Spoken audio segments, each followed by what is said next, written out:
Swanston Street, in the heart of Melbourne. On February 18 this year, nightfall brings a very welcome cool change after a record-breaking 6-day heatwave. And finally, the people of Melbourne are able to get a good night's sleep. And as it's a Monday, these now very busy city streets will eventually fall quiet. But by 2 a.m. on Tuesday the 19th, a pair of cool and very calculated thieves are wide awake, and they're about to make their move on this popular gaming venue. The men are almost outside the venue when 4 women walk towards them. The men avert their gaze. What these young women don't know is that the men are concealing a baton and a knife. Several metres beyond the entrance, they stop and head back. One of them takes a call on his mobile, but they're not yet ready to enter. From what we're able to understand, there's been a lot of preparation, a lot of planning that's gone into this because they've known the operating hours of the venue. They've clearly known about the movements of some of the staff. So you're confident then that these men went there capable of and prepared for violence? Absolutely. At 1:49 a.m, the men enter the Black Opal gaming room through a cafe which has already closed. Downstairs, patrons are still playing the poker machines. So Matt, once they've come in through this cafe area, what was their next move? Well, they haven't gone to the pokey area. Instead, they've gone straight up the stairs to the Cocoon Bar. Up here? Yep, that's right. So this area was generally open to the public at that time of night? Yep, management had left this open for the public to utilise the toilets. Yeah. So yeah, they've made their way up here, which effectively is a restaurant area, and it was open to the public, but there was nobody dining in here at that time of night. Completely empty that time? And as they've come through the venue, it would appear that they've been aware of the cameras. They're still disguised at this stage with their hoodies. There's no sign of any weapons. The men know exactly where to hide. So Matt, they've come in through here, and this is effectively the air conditioning or maintenance room, that's right, yep. And this is where they've walked in, and for almost 2 hours, where they've stood and waited.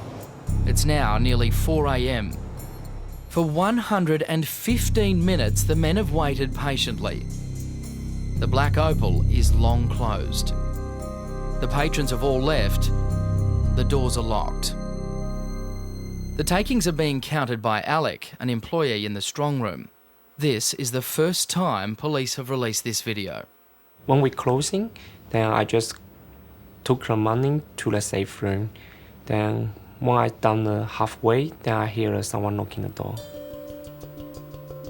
When I saw them, I think it's staff member joking with me. I think it's happened in the movie, but not in my life. The men threaten Alec with a knife and a baton. They demand he open the safe.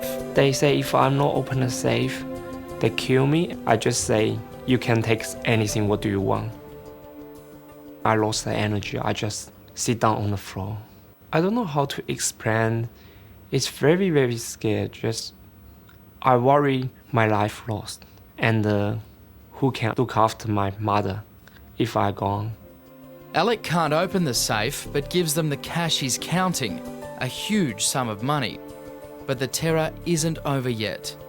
They type my mouth and type my hand and type my feet. One of the men spots the CCTV camera, using his knife to move the focus off them.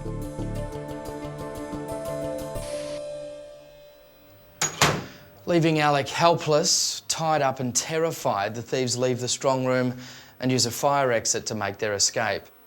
Security cameras continue to watch their every step. The bandits casually saunter away through a car park and laneway. Their haul in a green bag slung over a shoulder. Alec breaks free of the tape and calls the police. But 6 months on, he's still traumatised by the attack and can no longer continue working at the venue. Now I'm very hard to sleep in the night.